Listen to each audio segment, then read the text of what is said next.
தான் நீங்கள் சமைக்கவே கற்றுக்கிறீங்க அப்படின்னா மீன் குழம்பு தாங்க ஒரு பெரிய டாஸ்க் உங்களுக்கு. கறி குழம்பு எல்லாமே வந்து பர்ஃபெக்டாக செஞ்சிடலாம். ஆனால் இந்த மீன் குழம்பு மட்டும் உண்மையிலேயே என்னோடய எக்ஸ்பீரியன்ஸில் இந்த மீன் குழம்பு தாங்க எனக்கு ரொம்பவே கஷ்டமான. பிகாஸ் அந்த ஃப்ளேவர்ஸ் எல்லாம் வந்து பர்ஃபெக்டாக வரணுன்னா இந்த மாதிரி ஸ்டெப் பை ஸ்டெப்பாக அதுக்காக தான் நான் இந்த வீடியோ வந்து எவ்வளோ தேங்காய் வரைக்கும் நான் வந்து காட்டியிருக்கேன். ஃபஸ்ட்டு நெய் மீனை நல்லா மஞ்சத்தூள், கொஞ்சோண்டு மிளகாத்தூள், கொஞ்சோண்டு உப்பு போட்டு நல்லா பிசைஞ்சு எடுத்து வச்சுக்கோங்க. ஒரு கைப்பிடி அளவுக்கு திருவண்ண தேங்காய், ஒரு 3 சின்ன வெங்காயம், கொஞ்சோண்டு கருவேப்பிலை, கொஞ்சோண்டு சோம்பு போட்டு நல்லா அரைச்சி எடுத்து வச்சுக்கோங்க. இப்போ நம்ம புளி கரைக்கிறது. எந்த அளவுக்கு தக்காளி கொஞ்சம் கூடையும் புளி கொஞ்சம் கம்மியாக போடுறீங்களோ அந்த அளவுக்கு வந்து இந்த மீன் குழம்பு ரொம்பவே நல்லா இருக்குமா. இது எங்கள் அம்மா சொன்ன டிப்புங்க. நான் கிட்டத்தட்ட ஒரு 2-3 பழமான தக்காளியாக எடுத்து நல்லா கரைச்சிக்கோங்க. ஒரு எலுமிச்சம் சைஸ் புளி எடுத்துகிட்டு உங்கள் குழம்புக்கு ஏற்ற அளவுக்கு கரைச்சி எடுத்து வச்சுக்கோங்க. நான் அதை தான் அப்புறம் ஸ்டெப் பை ஸ்டெப்பாக எல்லாமே காட்டியிருக்கேன். இந்த தக்காளி கரையிறதுக்கு பார்த்திங்கன்னா கொஞ்சோண்டு கல்லுப்பு போட்டு கரைச்சிங்கன்னா சீக்கிரமாகவே அது வந்து நல்லா கரைக்கிறதுக்கு நல்லாவே, அதுவும் இல்லாமல் பழமாக எடுத்துக்கோங்க. அப்போ தான் வந்து நம்மளுக்கு ஈஸியாகவே அதை கரைக்க முடியும். ஆக்சுவலாக பார்த்திங்கன்னா மீன் குழம்புங்கிறது அந்த ஃப்ளேவர் டேஸ்ட்டு எல்லாமே வந்து பார்க்குறதுக்கு நம்மளுக்கு சாப்பிட்ற மாதிரி இருந்தால் மட்டும்தான் சாப்பிட தோணும்.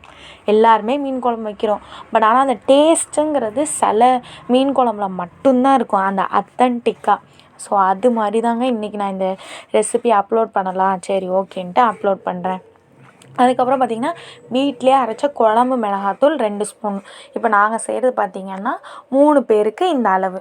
நீங்கள் வந்து ஆட்கள் அதிகமாக இருந்தீங்கன்னா கொஞ்சம் அதுக்கு ஏற்ற மாதிரி செஞ்சுக்கணும். அதையும் நல்லா போட்டு நல்லா அந்த நம்ம எடுத்து வச்சுருக்கோம்ல தக்காளி, உப்பு, அதோடையும் ப்ளஸ் நம்ம கரைச்சி வச்சுருக்க புளி தண்ணி, அதுக்கப்புறம் இந்த தேங்காய் திருவி வச்சுருக்கோம் பார்த்திங்களா, அதையும் அரைச்சி தேங்காய், சின்ன வெங்காயம், கருவேப்பிலை, கொஞ்சோண்டு சோம்பு அதையும் அரைச்சி இதோட சேர்த்து இந்த பேட்டரை நம்ம செஞ்சிட்டோன்னா ஆல்மோஸ்ட் நம்மளோட மீன் குழம்பு வந்து 50% வந்து ரெடி ஆகிடும். எதுக்காக நம்ம மீனில் வந்து அந்த மஞ்சத்தூள், கொஞ்சோண்டு மிளகாத்தூள், கொஞ்சோண்டு உப்பு போட்டு கலந்து வைக்கிறோன்னா நம்ம மீன் குழம்புல போடும்போது அந்த மீனோட ரா ஸ்மெல்லும் இருக்காது. ப்ளஸ் நல்லாவே அது ஊறி போய் டேஸ்ட்டே வந்து டிஃப்ரெண்ட்டாக இருக்கும் அந்த மீனை சாப்பிடும்போது. அதுக்காக தான்.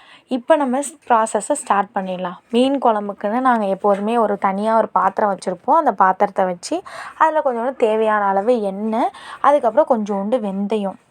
சிம்லேயே வச்சு பண்ணுங்கள், இல்லைன்னா வெந்தயம் வந்து கருகிடும். அதுக்கப்புறம் கறி வடகம் இருக்குல்ல, கொஞ்சோண்டு கறி வடகம் உங்களுக்கு வேணும்னா நம்ம சேனல்லே வந்து லிங்க் நம்ம கொடுத்துருக்கோம், நீங்கள் ஆர்டரும் ப்ளேஸ் பண்ணிக்கலாம். வீட்டிலே செஞ்ச கறி வடகமும் நம்மக்கிட்ட கிடைக்கிது. ஸோ கறி வடகம், அதுக்கப்புறம் சின்ன வெங்காயம் ஒரு 10 சின்ன வெங்காயம், 3 பச்சை மிளகா, கொஞ்சோண்டு கருவேப்பிலை காரத்துக்கு ஏற்ற மாதிரி.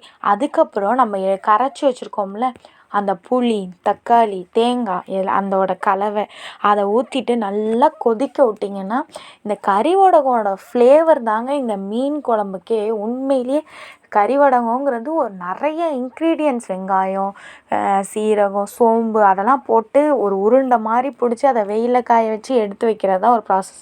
அது நாளாக அதோடய ஸ்மெல் பார்த்திங்கன்னா இந்த மீன் குழம்புல ரொம்பவே சூப்பராக வரும். ஸோ மறக்காமல் கறி வடகத்தை கொஞ்சோண்டு ஆட் பண்ணிக்கோங்க. அதுக்கப்புறம் நம்ம மாங்காய், 4-5 மாங்காய் துண்டு. மீன் குழம்பு மாங்காய் இல்லாமல் உண்மையிலே அது மீன் குழம்பே ஃபுல்ஃபில்லாகவே ஆகாது. 200 300 மீன் வாங்குவோம், ஆனால் மாங்காய் வாங்குறதுக்கு யோசிப்போம். பட் அதை மீன் குழம்பா அந்த மாங்காய் இருக்கணும் அப்படிங்கிற மாதிரி நம்ம வாங்கிட்டோம்னா உண்மையிலே டேஸ்ட் வந்து வேறு லெவலில் இருக்கும். அதுக்கப்புறம் நம்ம எடுத்து வச்சுருக்க நெய் மீனை போட்டு, நெய் மீன் ரொம்ப கொதிக்கணும்னு தேவை கிடையாது, ஓரளவு கொதிச்சாலே, ஏன்னா அது ஸ்கின்னுமே சாஃப்ட்டு, மீனுமே ரொம்ப சின்ன மீன். ஓரளவுக்கு நல்லா கொதித்ததுக்கப்புறம் கொஞ்சோண்டு ராவான கருவேப்பிலை. இப்போ பார்க்க அது தண்ணியாக இருக்கிற மாதிரி தெரியும், பட் கொஞ்சம் லேட்டாக நல்லாவே அந்த கெட்டியாக வந்து அந்த மீனுக்குள்ளே அந்த நம்ம குழம்பு இறங்கி உண்மையிலே குழம்பு பார்த்திங்களா எந்த அளவுக்கு கெட்டியாக இருக்குது பாருங்கள். நம்ம எவ்வளோ தூரம் ஊற்றிருக்கோம், எவ்வளோ தூரம் கொதிச்சிருக்குன்னு. ஸோ கண்டிப்பாக நீங்களும் ட்ரை பண்ணி பாருங்கள்.